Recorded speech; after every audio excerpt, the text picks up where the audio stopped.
কিরে তুই কি এটা খাইবি নাকি? তুই কি দেওয়াস না? হ্যাঁ তো খাওয়া লাগে, রুটিটা মন হচ্ছে।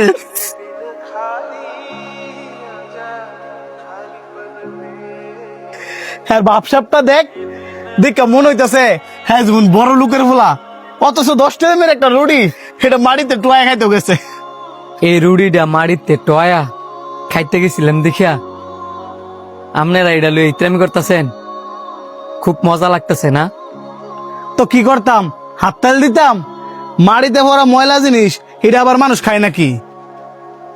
আপনারা শুধু রাস্তার ময়লাটাই দেখলেন, কিন্তু এই খাবারটা, এই খাবারের পিছনে যে কত কষ্ট, ওই কষ্টটা তো আপনারা দেখলেন না।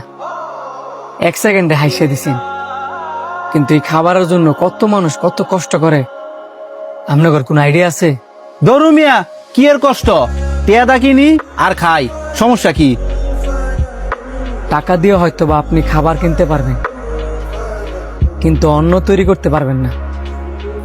একটা কৃষক রোদে ফুইরা বৃষ্টিতে ভিজা দিন রাত পরিশ্রম করে এই খাবারের জন্যই আমাদের দেশে লাখো লাখো মানুষ আছে, আত্মীয় স্বজন, পরিবার, বন্ধু বান্ধব সব পালায় ওই দূর প্রবাসে থাকে, হাড় ভাঙা পরিশ্রম করে। কিসের জন্য? এই খাবারের জন্যই। আর আপনারা কিনা এই খাবার নিয়ে হাসাহাসি করতেছেন। আর আমি আমনে করতে লজ্জা থাকা উচিত। আপনারা হয়তো বা 3 বেলা ফ্যাট বইরা খাইতে পারেন, এই কারণে খাবারের মর্মটা বুঝেন না। আমি এমনও মানুষ দেখছি যারা কিনা ক্ষুধার জ্বালা সহ্য করতে না ফেরিয়া ডাস্টবিন থেকে ময়লা খাবার তুলে খাইতি।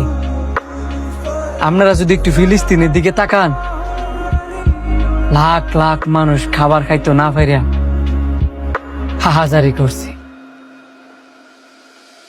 মানুষ খাইতো না ফেরিয়া মাটি কামড়ায় খাইছি। মানুষ খাইতো না ফেরিয়া লাখ লাখ মানুষ মারা গেছে।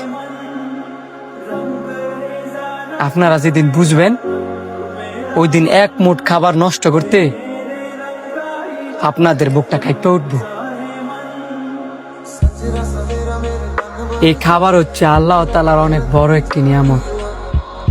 এই খাবার অপচয় করা মানে আল্লাহ তাআলার নিয়ামতকে অবমাননা করা। আল্লাহ পাক কোরআন শরীফে স্পষ্ট বলছে, তোমরা খাও, পান করো, কিন্তু অপচয় করো না। আল্লাহ তাআলা নিশ্চয়ই অপচয়কারীদের পছন্দ করেন না।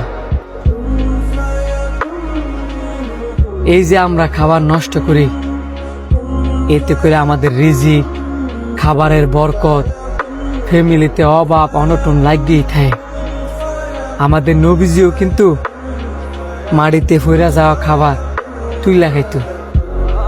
আর আমি তো ওনার উম্মত, আমি কারে মাটিতে ফইরা যাওয়া খাবার তুইলা খাইতাম না। আশা করি আপনারা বুঝতে পারছেন।